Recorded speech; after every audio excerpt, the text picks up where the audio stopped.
What if the thing slowly destroying you from the inside isn't laziness, weakness, or lack of faith, but an actual condition that even the greatest prophets experienced?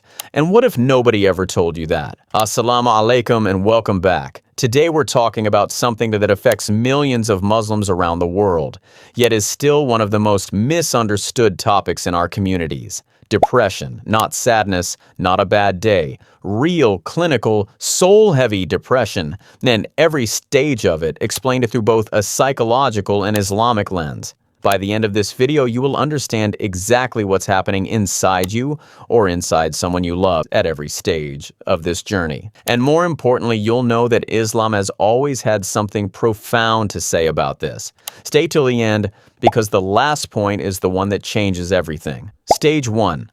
The numbness when you stop feeling like yourself. It doesn't always start with crying. Sometimes it starts with nothing. You wake up, the day begins, and something just feels off. You can't explain it. You're not sad exactly, you're just empty. Like someone turned the volume down on your entire life. Food doesn't taste right, conversations feel hollow, even ibadah, your salah, your dhikr, starts to feel mechanical. Like you're going through the motions without really being there. This is stage 1 and most people dismiss it completely. They tell themselves, I'm just tired, I'll feel better after the weekend, but weeks pass.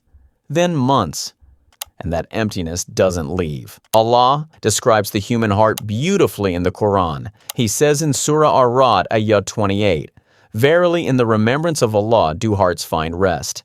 Notice Allah doesn't say hearts are always at rest. He's acknowledging that hearts can be in a state of needing rest, needing to return. The heart that feels distant isn't a broken heart, it's a heart that's searching. If you're in stage 1 right now, please hear this.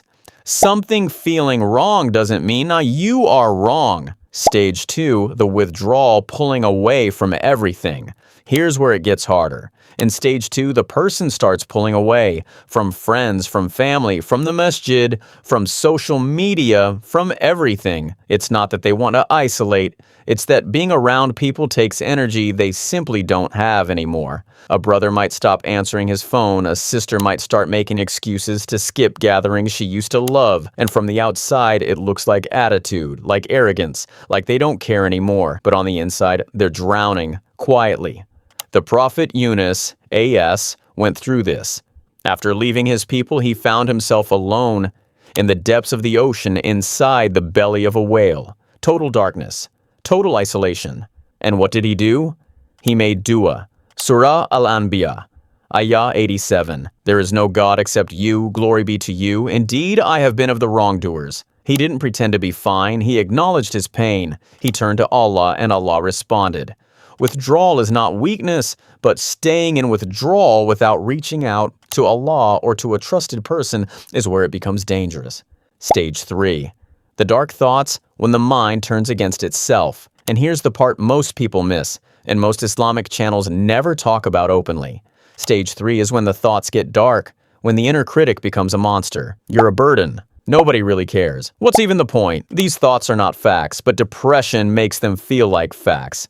In Islamic understanding, we know that Shaitan whispers, and he is most aggressive when a person is at their lowest, and because that's when we're most vulnerable. The Quran warns us in Surah Al-Baqarah, ayah 268, Shaitan threatens you with poverty and orders you to immorality, while Allah promises you forgiveness from him and bounty. Shaitan's whispers in depression sound like, you will never get better, you will always be this way, there is no hope. Allah's promise sounds like, there is forgiveness, there is bounty, there is a way through.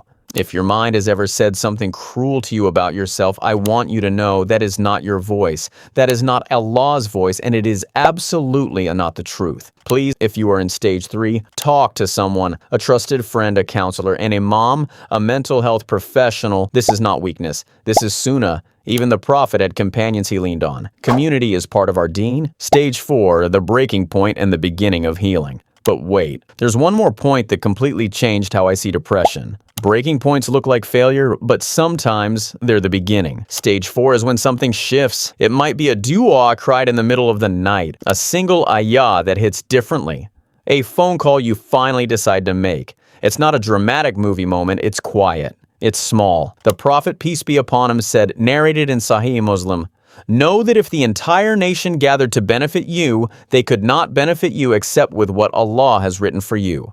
And if they gathered to harm you, they could not harm you except with what Allah has written against you." Healing begins when we stop fighting against our stories and start trusting that Allah is writing it with wisdom we can't fully see yet. Healing is not linear. Some days you'll feel better, some days you'll fall back. That's okay. The direction matters more than the speed. If this video helped you even a little, please take 2 seconds to like it.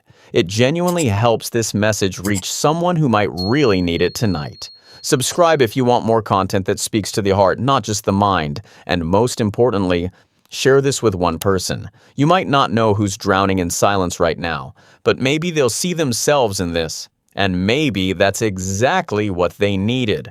Let's end with a dua. Allahumma inni a'udhu bika min al-hammi wal hazan. O Allah, I seek refuge in you from anxiety and grief. May Allah heal every heart that is hurting. May He lift every burden that feels too heavy to carry alone. And may He surround us with people who remind us of Him. Jazakumullahu khairan for watching.